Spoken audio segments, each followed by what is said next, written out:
tous, bienvenue sur la chaîne Reptistore. Alors, où est-ce que je me trouve? Là, actuellement, on est dans le terrarium, dans le futur terrarium de mon python birman. Donc python birman, espèce soumise à CDC et AOE en France à partir du premier spécimen. Voilà, puisque c'est une espèce dangereuse. Donc voilà, là, ça va être son futur terrarium, donc très grand terrarium, comme vous pouvez le voir, je peux y rentrer dedans, je peux bouger, enfin voilà. Ici vous avez le terrarium provisoire où est-ce que actuellement il est en train de grandir. Aujourd'hui on va parler de l'espèce, une des espèces, parce que j'en ai d'autres, les plus nerveuses de l'élevage, donc je vais parler bien sûr du Botrocylus boa, python de Bismarck.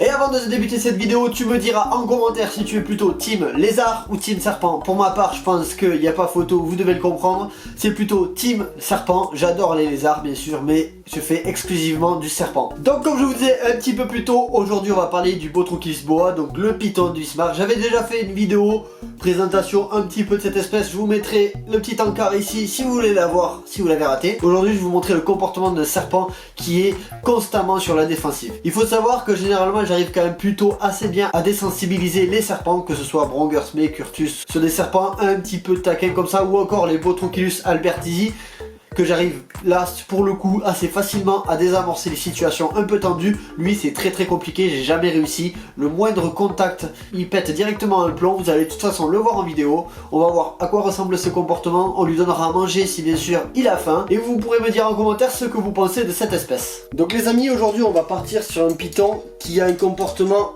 constamment sur la défensive. Donc au moindre contact il va venir attaquer de suite. C'est pas un serpent qui va rester dans son coin en S à taper tout ce qui vient. Non, c'est un serpent qui va venir au contact, qui va vraiment venir à l'affront. De toute façon vous allez le voir, il va à mon avis sortir du terrarium dès le premier contact. On va le sortir, on le met en boîte, on fait des images rapprochées dans la boîte. Je vous parle un petit peu de cette espèce. Premièrement on va ouvrir son terrarium. Donc là ça fait déjà 2 minutes que je suis devant le terrarium en train de parler, en train de faire des gestes, donc il a compris qu'il se passait quelque chose. Il est à l'affût, c'est pas grave, on va venir ouvrir le terrarium. Donc là, il tire la langue, vous voyez, exprès pour pouvoir sentir ce qui se passe. D'ailleurs, j'en profite en même temps de le sortir, parce que je vais avoir du nettoyage à faire dans son terrarium. Il a fait caca, il m'en a mis partout sur les parois, je vous laisse imaginer le désastre. Donc on va venir dans un premier temps lui dire qu'il va y avoir quelque chose, une manipulation. Donc là, hop là, hop, allez viens loulou, oui. Donc c'est un serpent qui est vraiment constamment sur la défensive, qui supporte pas du tout le contact. Allez viens. Donc vous voyez, je le tiens avec ce crochet pour avoir un minimum de sécurité. Avec l'autre crochet, je vais venir le toucher légèrement pour qu'il lâche sa branche et avance vers moi. Hop là. Voilà. Là, je le reprends un peu mieux.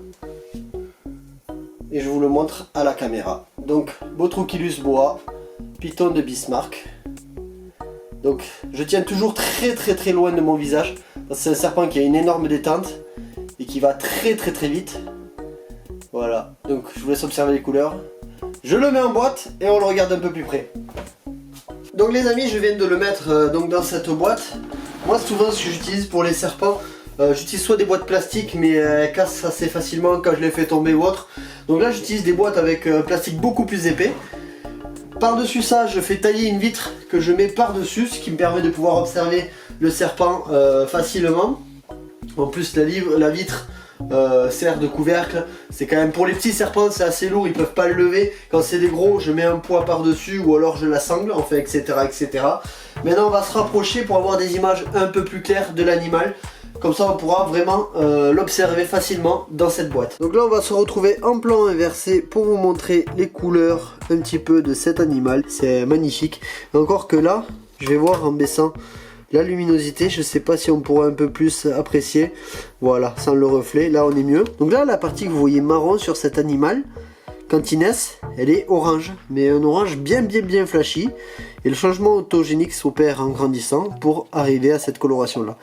Donc vous voyez, c'est tout le temps un serpent qui est sur la défensive. Donc là il est bien alerte. J'essaie de vous mettre ça au point. Voilà. Donc ça reste assez magnifique comme espèce. Petite tête, mais je peux vous dire la morsure, elle est pas bien rigolote. Ça fait assez mal. Surtout que c'est assez puissant comme serpent. Voilà, donc c'est un python. Vous voyez, tout à l'heure il a essayé de me mordre, il a un copeau dans la bouche du coup. Bon, ça c'est pas bien grave. Donc un petit bâillement pour remettre les mâchoires en place après avoir tenté une morsure. Donc c'est un python, malgré que son nom latin soit Botrocylus boa, python de Bismarck. Donc là on est sur un mâle de 2017 qui mange très très bien, qui mue très bien. Il faut savoir que cette espèce c'est un peu comme les Albertesi, ça mue en lambeaux, ça mue pas en chaussettes. Après c'est une peau très très très fine, mais aussi très fragile, donc faut faire attention à ni trop ni pas assez d'hygrométrie, bien veiller à les hydrater constamment. Voilà, donc ça c'est une espèce assez magnifique. Et là vous voyez, encore, il est pas trop sur les défensives parce que bon aussi ça fait déjà 10 petites minutes qu'il est dans sa boîte. Là on va se retrouver sur le python, je vais retirer la vitre. Donc vous voyez de suite, lui il va se mettre en S. On va effectuer un premier contact. Voilà. Donc de suite, c'est pas grave, voilà. On va aller le lever pour aller l'amener en terrarium. Donc son terrarium il est là-bas. Je lui propose le bord de son terrarium. Lui il va y aller tout seul. Et on va aller maintenant le nourrir. Donc on va procéder à un nourrissage, donc un petit rat issu de ma production, puisque pour le nourrissage je produis moi-même mes rats et mes souris. Vous trouverez d'ailleurs une vidéo sur la chaîne dédiée à ça.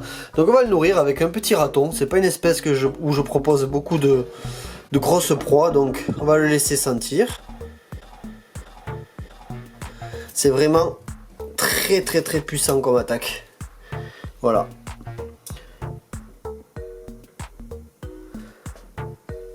Et on en profite pour faire quelques plans. J'ai pas pris la lumière, désolé.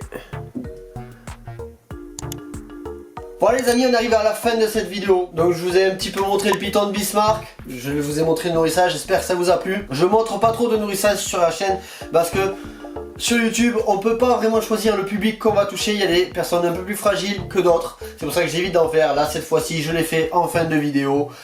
Les animaux, pour ceux qui me demandent en privé, c'est du fraîchement tué, donc ils sont tués avant de donner aux serpents. J'espère en tout cas que ça vous a plu, je vous dis à bientôt sur la chaîne Reptistore.